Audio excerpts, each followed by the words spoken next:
My name is Wilfredo Echeverria, and this is my language learning autobiography.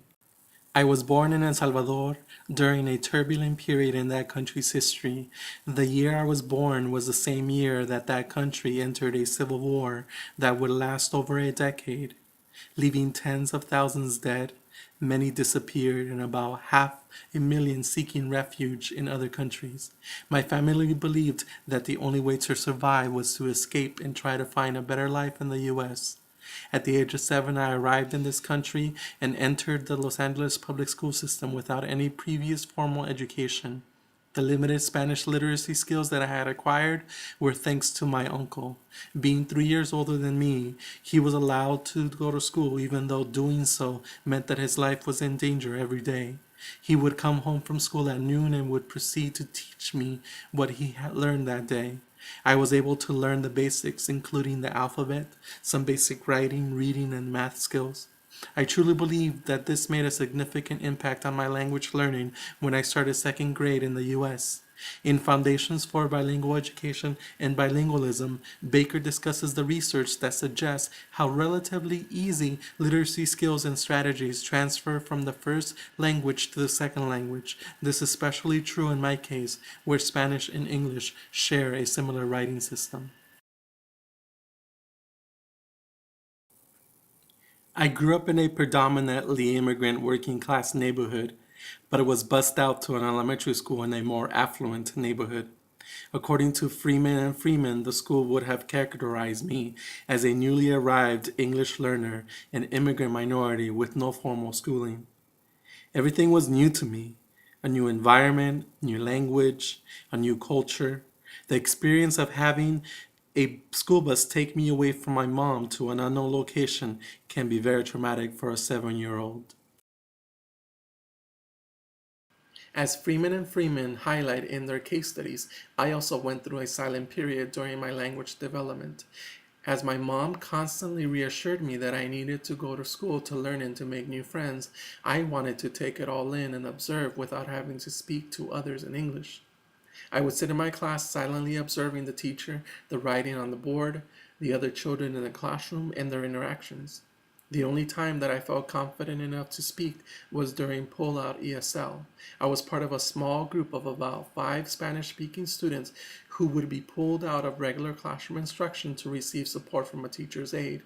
This was the only primary language support I ever received in school. All my teachers were English speakers.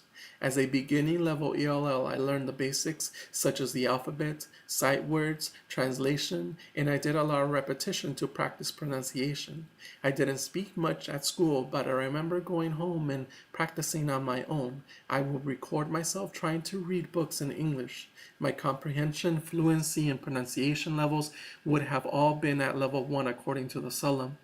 I would make my own interpretations of the story by using the pictures on the page and my knowledge of Spanish. I was fascinated and motivated by this idea of being able to record and listening to myself later.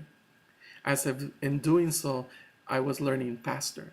I would also record myself reading in Spanish, mostly letters that my uncle sent from El Salvador. The limited language support from the pull-out ESL instruction was not enough at that point to make me feel confident in my English language development. In their article on innovative literacy practices for ESL learners, Shermer, Casben, and Twist note that traditional models of second language instruction have emphasized pull-out approaches, but these have declined in popularity due to economic, political, and social factors, allowing for more effective models in which students learn within the context of meaningful conversation.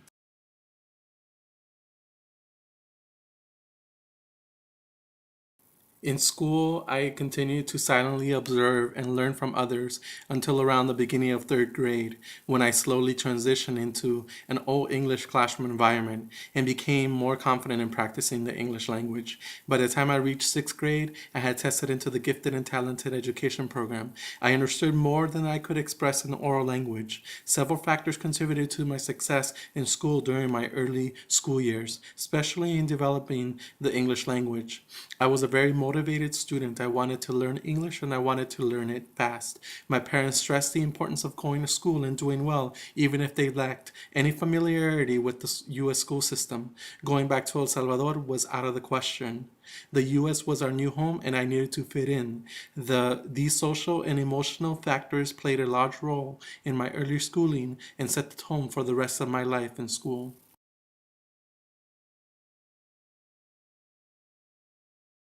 I would face other major obstacles in my schooling later in life, one of them being the struggle of living as an undocumented student and the real fear of deportation.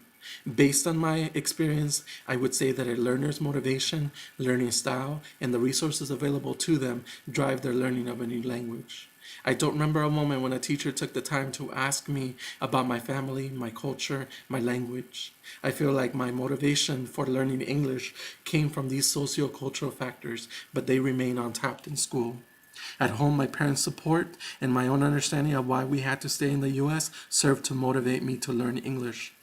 There were limited resources available to support my language learning. The primary language support during pull-out ESL instruction was not enough. I often wonder what kind of impact that kind of support would have had while I was in the classroom learning alongside my classmates.